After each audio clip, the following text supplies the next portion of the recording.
Há nomes que atravessam o tempo com a força de um símbolo. Em Portugal, poucos artistas deixaram uma marca tão profunda, tão plural, tão viva como Rafael Bordal Pinheiro. Criador irreverente, crítico, humorista, ceramista, jornalista, ilustrador, pioneiro da banda desenhada, trata-se de um verdadeiro homem-orquestra das artes.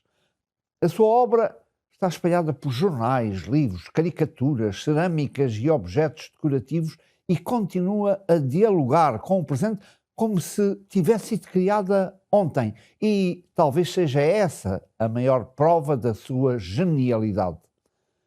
Nascido em Lisboa em março de 1846, quer isto dizer há 180 anos, portanto, Rafael Bordal Pinheiro cresceu numa família onde a arte era quase uma herança genética. O pai, Manuel Maria Bordal Pinheiro, era pintor e professor. O irmão mais novo, certamente conhece, Columbano Bordal Pinheiro, vai ser um dos maiores retratistas portugueses.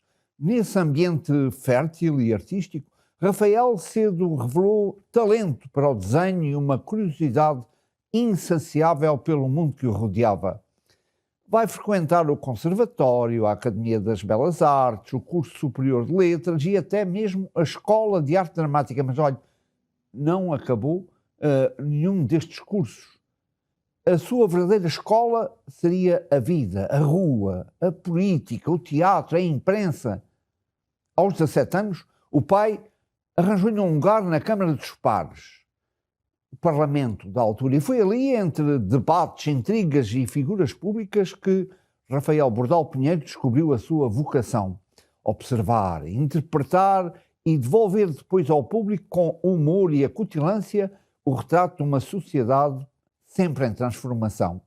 Em 1868, apresentou as suas primeiras aguarelas na Sociedade Promotora de Belas Artes, como é o caso, por exemplo, deste vendedor de palitos. 3 anos depois, recebeu um prémio na Exposição Internacional de Madrid. Mas seria na imprensa que iria encontrar o seu território natural. Em 1865, nas páginas da revista A Lanterna Mágica, nasceu a figura que mudaria para sempre a caricatura portuguesa. Já adivinhou? O Zé Povinho. De mão na anca, olhar desconfiado, gesto irreverente, o Zé Povinho tornou-se o espelho do povo português. Humilde, resistente, crítico, por vezes resignado, mas sempre atento às manobras do poder. A personagem ultrapassou o seu criador e transformou-se num símbolo nacional ainda hoje reconhecido e reinventado. Nesse mesmo ano, de 1875, Rafael Bordal Pinheiro partiu para o Brasil, onde colaborou em jornais como o Mosquito, o Psst ou o Besouro. A sua sátira era mordaz, sempre independente. Valeu-lhe a admiração, mas também muitos inimigos. Chegou a receber um cheque em branco para se calar, mas recusou. Quando percebeu que a sua vida podia estar mesmo em risco, regressou então a Portugal, deixando uma mensagem que resume o seu caráter. E dizia: a nossa bandeira é a verdade. Não recebemos inspirações de ninguém. De volta a Lisboa, lançou o António Maria, os Pontos nos Is e a Paródia, publicações que marcaram a história do jornalismo satírico português. Durante mais de 3 décadas, Bordal Pinheiro foi uma voz livre, crítica e profundamente moderna. Ele vai fazer a caricatura de políticos, de bispos, de ministros, de artistas, de empresários. Ninguém escapava ao seu lápis. E apesar das críticas ferozes, ele conquistou o respeito do público. Em 1903, um jantar em sua homenagem reuniu de forma inédita muitas das figuras que ele próprio tinha caricaturado. A crítica social e sobretudo, a crítica à política portuguesa dos finais da monarquia não escapavam à sua extrema criatividade. Mas Rafael não era apenas um homem de papel e tinta, não. Em 1884, ele aceitou dirigir o setor artístico da fábrica de faianças das Caldas da Rainha. E aí vai iniciar uma verdadeira revolução estética que transformou a cerâmica portuguesa. Repare, nestas jarras, pratos, bilhas, vasos, esculturas que misturavam naturalismo, fantasia e humor. E são couves, e rãs, e peixes, e caracóis, e raposas, tudo ganhava vida nas suas mãos. Um verdadeiro artista. A cerâmica das Caldas tornou-se num símbolo nacional e continua até hoje a ser produzida segundo a sua visão. Ele vai também modelar figuras populares.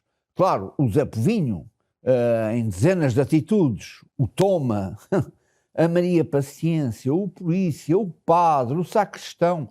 Ele vai criar painéis de azulejos, fontes, bustos, molduras, objetos decorativos e até joalharia.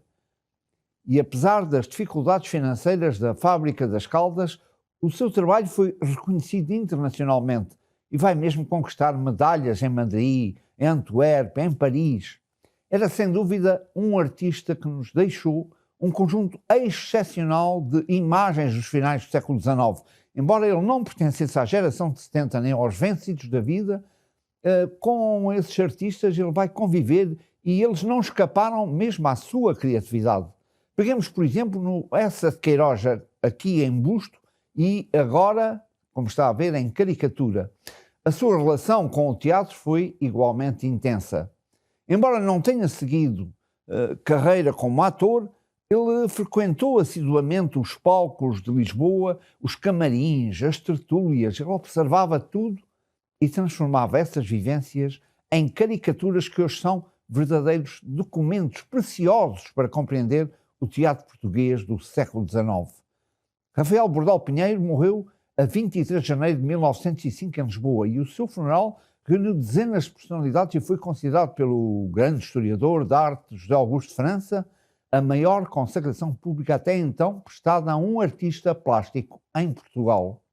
A sua obra permanece viva no Museu Rafael Bordal Pinheiro, em Lisboa, e no Museu da Cerâmica das Caldas da Rainha. São locais que, sinceramente, lhe aconselho a visitar quando puder. Mas, mais que museus, permanece viva na cultura popular, na identidade portuguesa, no humor gráfico, na cerâmica que continua a decorar casas e mesas e, sobretudo, nessa figura eterna do Zé Povinho, esse retrato tão simples e tão profundo do povo que nós somos. Rafael Bordal Pinheiro não foi apenas um artista, ele foi um espelho, um cronista, um crítico, um criador de mundos, um homem que transformou o cotidiano em arte e a arte em consciência. Um gênio que continua a falar connosco mais de um século depois. E por aqui vamos ficar hoje, até ao nosso próximo Palavra Puxa Palavra.